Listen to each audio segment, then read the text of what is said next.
Fl-ewwel 8 xhur tas-sena, l-uffiċjali fil-komunità ħarġu kważi 1900 taħrik ambjentali fil-konfront ta' persuni li nqabdu jarmu b'mod illegali. Fl-istess waqt, il-ħaddiema tad-Diviżjoni tat-Tniddif u l-Manutenzjoni ġabru mad-9,000 tunnellata ta' skart li ntrema b'mod illegali. Dawn id-dettalji ngħataw f'konferenza tal-aħbarijiet konġunta bejn l-Aġenzija l-ESA u d-Direttorat tat-Tindif.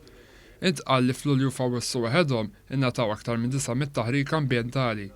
Is-Sur Ray Zammit, il-kap eżekuttiv tal-ESA spjega li dawn it-taħrikiet ivarjaw minn rimi ta' skart mod illegali għal rimi tal-oqom ta' sigaretti f'postijiet pubbliċi, ħruġ ta' boros ta' skart domestiku fil-ġranet mhux propi u saħansitra anke qagħdi ta' bżonnijiet sanitarji fil-pubbliku. Fisser li għalhekk bdiet kampanja qawwija ta' nfurzar li ħallit il-frott tagħha.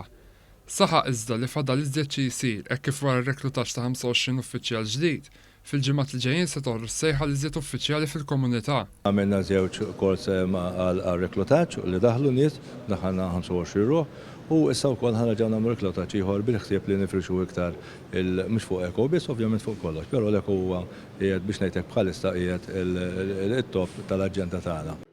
Id-Direttur Ġenerali fih dan id-Direttorat tat-Tindif Ramon Degwara spjega li tul din is-sena ġew identifikati żoni fil-pajjiż fejn kien hemm bżonn interventi ta' nfurzar. Fisser li dan sar permezz ta' vetturi ġodda li jakkwista d-Dipartiment kif ukoll b'riżors umani kbar. Li tmur tnaddaf biss ma naħsbux li hija soluzzjoni ħanejdu hekk li tista' ssolvi dal-problemi kollha. Allura rajna li jsir eżerċizzju ta' infurzar ukoll. Spjega wkoll li tul ix-xhur tas-sajf id-Direttorat ta' għajnuna addizzjonali fi 33 belt u raħal biex dawn jiġu mejjuna jżommu l-indafa.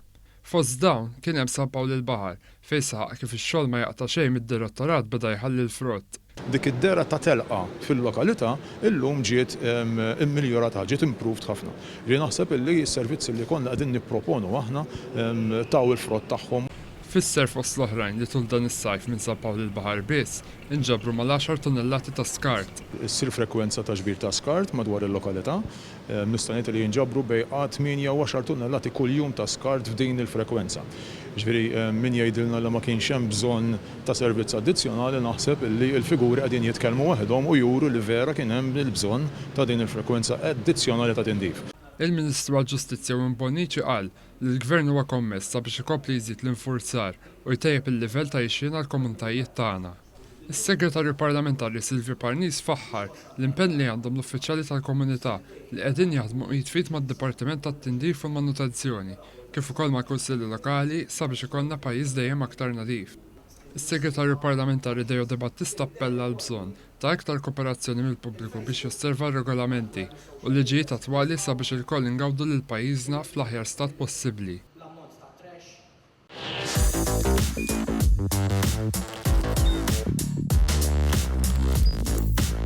Idħol fuq one.com.mt u hemmhekk tista' tara l-programmi kollha li jxandru fuq One permezz ta' One Play.